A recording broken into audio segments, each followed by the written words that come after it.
Hello dear students, स्वागत है आपका अपने यूट्यूब चैनल रुद्र शिक्षणम पर। डियर स्टूडेंट्स, 11th की क्लास ऑलमोस्ट ख़त्म हो चुकी है, एग्ज़ाम हो गया और अब हम स्टार्ट करने के लिए उपस्थित हुए हैं आपके लिए क्लास 12th का फ्रेश सिलेबस। डियर स्टूडेंट्स, आपको भी पता है, हमको भी पता है, हम सब जानते हैं कि अगर हम जिस ऑनलाइन की दुनिया में इस समय हैं, हमें अच्छे से पता है कि यूट्यूब पे बहुत सारे अच्छे टीचर हैं, पढ़ा रहे हैं, बहुत बड़ी बड़ी बोर्ड के साथ पढ़ा रहे हैं, हर तरीके से पढ़ा रहे हैं। बट मैं आपसे एक चीज़ कहूँगा कि एक टीचर और स्टूडेंट्स के बीच में जो प्रॉपर इंटरेक्शन होता है वो बहुत ही ज़रूरी होता है, और हम आपको फील करवाएंगे टीचर और स्टूडेंट्स के इस इंटरेक्शन को। वो अलग बात है कौन क्या कैसे पढ़ाता है, उससे हमसे कुछ नहीं मतलब है, लेकिन मैं आपको भरोसा दिलाता हूँ, विश्वास दिलाता हूँ और आपके पूरे भरोसे पे खरा उतरने का पूरा प्रयत्न करूँगा कि आपको यहाँ पे इस प्लेटफॉर्म पे, रुद्र शिक्षण के प्लेटफॉर्म पे आपको फिजिक्स फील करने का एकदम भरपूर मौका मिलेगा। और हम पूरी कोशिश करेंगे, जी जान से कोशिश करेंगे कि आपको फिजिक्स का हर एक टॉपिक प्रॉपर तरीके से फील हो। डियर स्टूडेंट्स, हम यहाँ आज उपस्थित हुए हैं आपके लिए फिजिक्स की सिलेबस का इंट्रोडक्शन लेके कि फिजिक्स की क्लास 12th के सिलेबस में हमें क्या क्या पढ़ना है, हमारा सिलेबस क्या है, हम उसके बारे में समझेंगे। हमारा फिजिक्स का 2 पार्ट है, तो फर्स्ट पार्ट में हम क्या क्या पढ़ेंगे और कितने यूनिट होंगे और उन यूनिट के अंतर्गत हमें कितने चैप्टर को कवर करने होंगे, हम इन सारे मुद्दों पे बात करेंगे। सो प्लीज़ डियर स्टूडेंट्स, मेरा आपसे एक रिक्वेस्ट है, आप अपना प्यार विश्वास हम पे बनाइए और हमसे जुड़े रहिए। हम आपके लिए अब कंटिन्यू 12th की फिजिक्स, इंग्लिश, मैथमेटिक्स की क्लास कंटिन्यू करने की पूरी कोशिश करेंगे। चलिए हम देखते हैं कि हमें इन जो फिजिक्स का फर्स्ट पार्ट है, फर्स्ट पार्ट में हमें क्या क्या पढ़ना है, कितने यूनिट होंगे फर्स्ट पार्ट में और उन यूनिट्स के अंतर्गत हमें कितने चैप्टर कवर करने होंगे, हम उसको वन बाय वन समझते हैं। चलिए देखिए, हमारा पहला यूनिट क्या है। पहला यूनिट है स्थिर वैद्युतिकी, जिसे हम क्या कहते हैं, इलेक्ट्रोस्टैटिक्स। स्थिर वैद्युतिकी का सेंस ये होता है कि जहां पे चार्जेज आपकी स्टैटिक होंगी। हाँ, चार्ज क्या होता है इस बारे में हम डिटेल्स में डिस्कस करेंगे। तो ये हमारा सिलेबस पे इंट्रोडक्शन है, तो हम यहाँ पे उन सब बातों पे अभी बात नहीं करेंगे। उन सब बातों को हम जब क्लास स्टार्ट करेंगे प्रॉपर चैप्टर्स के बेस पे, तो हम उसमें बात करेंगे। अभी के लिए बस ये समझते हैं, पहला जो हमारा यूनिट है स्थिर वैद्युतिकी है, और इस स्थिर वैद्युतिकी में हम 4 चैप्टर कवर करेंगे। पहला चैप्टर हमारा क्या होगा, कूलाम का नियम तथा वैद्युत क्षेत्र। तो हम कूलाम के नियम को समझेंगे, वैद्युत क्षेत्र को समझेंगे, फिर उसके बाद हम वैद्युत फ्लक्स क्या होती है, गॉस का प्रमेय क्या होता है, हम वैद्युत फ्लक्स को किस तरह से समझ सकते हैं, अलग अलग उसका एप्लीकेशन क्या होती है। तो हम इसको काफ़ी डिटेल्स में डिस्कस करेंगे, हर एक पार्ट्स के बारे में, हर एक टॉपिक्स को ब्रीफली समझेंगे। फिर उसके बाद आता है वैद्युत विभव, इलेक्ट्रिक पोटेंशियल, वैद्युत विभव, मैं सॉरी वैद्युत विभव के बारे में हम प्रॉपर डिस्कस करेंगे। फिर उसके बाद बात आती है संधारित्र तथा परावैद्युत।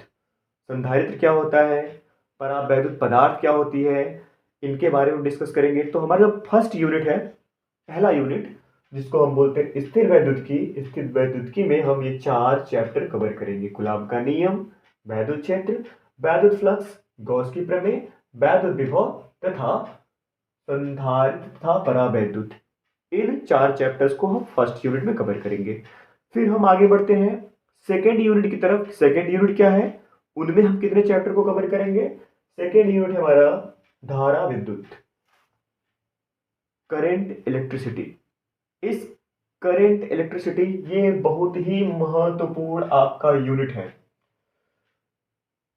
एग्जाम, बोर्ड एग्जाम के दृष्टिकोण से भी और कंपटीशन की दृष्टिकोण से बहुत इंपॉर्टेंट चैप्टर है। ठीक है, इसमें हम दो चैप्टर कवर करेंगे, एक वैद्युत चालन और दूसरा किरचॉफ के नियम तथा वैद्युत परिपथ।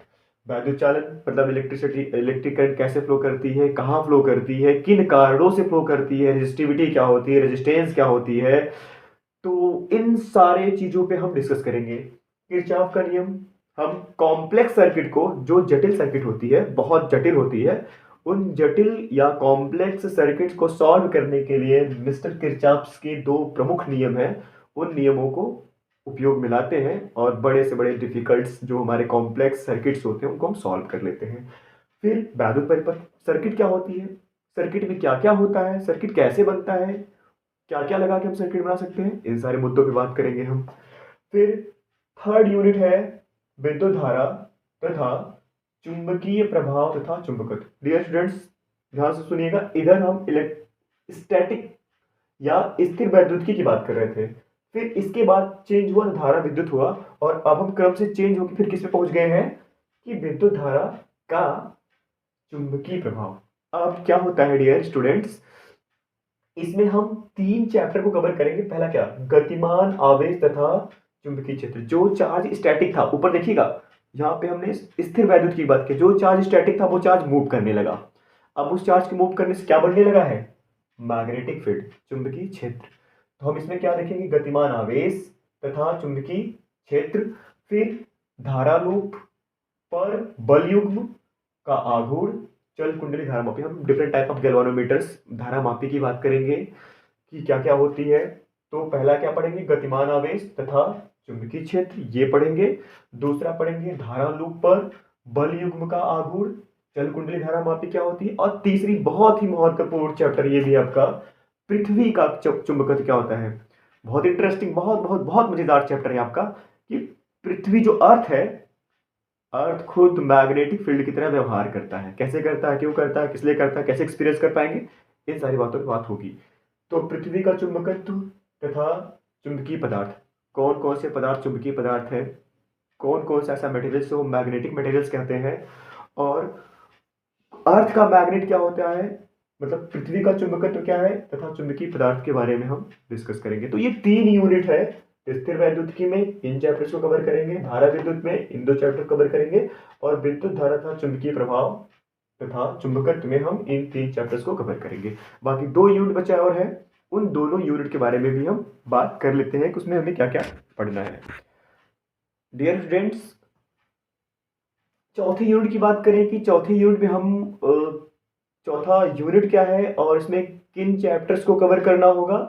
तो चौथा यूनिट हमारा है विद्युत चुंबकीय प्रेरण तथा प्रत्यावर्ती धाराएं। इनमें वही दो चैप्टर कवर करना होगा, पहला विद्युत चुंबकीय प्रेरण और दूसरा प्रत्यावर्ती धारा। डियर स्टूडेंट्स, एक बहुत इंपॉर्टेंट बात, इस फर्स्ट पार्ट की जो हम बात कर रहे हैं, उस फर्स्ट पार्ट में सबसे महत्वपूर्ण ये दोनों चैप्टर हैं, बहुत बहुत बहुत ही महत्वपूर्ण दोनों चैप्टर हैं। ये चैप्टर जो है विद्युत चुंबकीय प्रेरण से बोलते हैं ये हमारा क्या है, इलेक्ट्रोमैग्नेटिक इंडक्शन, इसको बोलते हैं इलेक्ट्रोमैग्नेटिक इंडक्शन, और इसको बोलते हैं अल्टरनेटिंग करंट। ये जो हमारा है विद्युत चुंबकीय प्रेरण, ये बहुत बहुत बहुत महत्वपूर्ण चैप्टर है, और इससे कहीं ज्यादा महत्वपूर्ण चैप्टर हमारा ये है जो हमारा अल्टरनेटिंग करंट या प्रत्यावर्ती धारा जिसे हम कहते हैं। ये हर एक मायने में देखा जाए, जैसे एग्जाम, बोर्ड एग्जाम के दृष्टि से, या इसे हम कंपटीशन की दृष्टि से, या हम आगे जो भी एकेडमिक, मतलब अगर साइंस से जुड़ी, फिजिक्स बीएससी करेंगे, हम बीटेक करेंगे, एमएससी एमटेक वगैरह जो भी करेंगे, इनके पर्पस से बहुत ही महत्वपूर्ण है। ये बहुत बहुत बहुत महत्वपूर्ण चैप्टर है। और एक आखिरी यूनिट फर्स्ट पार्ट का है विद्युत चुंबकीय तरंगे, इसमें यही एक ही चैप्टर कवर करना पड़ेगा, जिसका नाम ही है विद्युत चुंबकीय तरंगे। तो डियर स्टूडेंट्स, हमने क्या देखा, हमने देखा क्या कि हमको फर्स्ट पार्ट में कुल मिला के 5 यूनिट पढ़ना है। पहले यूनिट में हमने क्या बोला, स्थिर वैद्युतिकी। दूसरे यूनिट में हमने क्या बोला, धारा वैद्युत। तीसरे में हमने क्या बोला कि जो हमारा गतिमान आवेश है, जिसमें हमने 3 चैप्टर कवर करना था, और चुंबकत्व के बारे में बात किया हमने। और चौथा यूनिट क्या हमारा, ये हमारा विद्युत चुंबकीय प्रेरण और प्रत्यावर्ती धारा है। और आखिरी यूनिट हमारा है ये हमारा विद्युत चुंबकीय तरंगे हैं। तो हम इन 5 यूनिट्स पे और कुल 12 चैप्टर हुआ, 5 यूनिट और 12 चैप्टर्स पे हम बात करेंगे फर्स्ट पार्ट में। डियर स्टूडेंट्स, मैं आपको भरोसा दिलाता हूँ, विश्वास दिलाता हूँ कि फिजिक्स की जिन यूनिट्स और चैप्टर्स की मैंने आपसे बात किया, उन हर एक यूनिट्स के, हर एक चैप्टर्स के, हर एक टॉपिक्स को बहुत अच्छे तरीके से समझाऊंगा ही नहीं, फील भी कराऊंगा कि आप समझ पाओगे कि ये वाकई में क्यों और कैसे होता है। वो मैं पूरी तरीके से आपको समझाऊंगा, आप समझ भी जाओगे। और पूरी की पूरी जो हमारा ये लेक्चर है, आपको आपके रुद्र शिक्षण के प्लेटफॉर्म पे मिलेगा और हर एक थ्योरी, डेरिवेशन और हर एक चैप्टर का प्रॉपर न्यूमेरिकल्स भी सॉल्व करवाया जाएगा। और साथ ही साथ हमारा टेलीग्राम पे चैनल है, उसका नाम भी रुद्र शिक्षणम ही है। और हर एक चैप्टर के ख़त्म होते ही आपको उस चैप्टर का प्रॉपर नोट्स प्रोवाइड किया जाएगा। रुद्र शिक्षणम टेलीग्राम पे, रुद्र शिक्षणम चैनल है हमारा, उस पे हम आपको प्रॉपर नोट्स देंगे जो आपके बोर्ड एग्ज़ाम के दृष्टिकोण से आप उससे लाभान्वित हो सकते हैं। उसी के पर्पज से वो नोट्स आपके लिए प्रिपेयर किया गया है। आई होप कि आपको आज का जो सिलेबस है, सिलेबस के बारे में थोड़ा सा इंट्रोडक्शन हुआ है, आपको समझ में आया होगा। और हम नेक्स्ट वीडियो लेक्चर से आपका सीधे आपके चैप्टर्स पे, यूनिट की बेसिस पे चैप्टर को स्टार्ट करेंगे। तब तक के लिए हमको इजाज़त दीजिए। धन्यवाद। खुश रहें, मस्त रहें।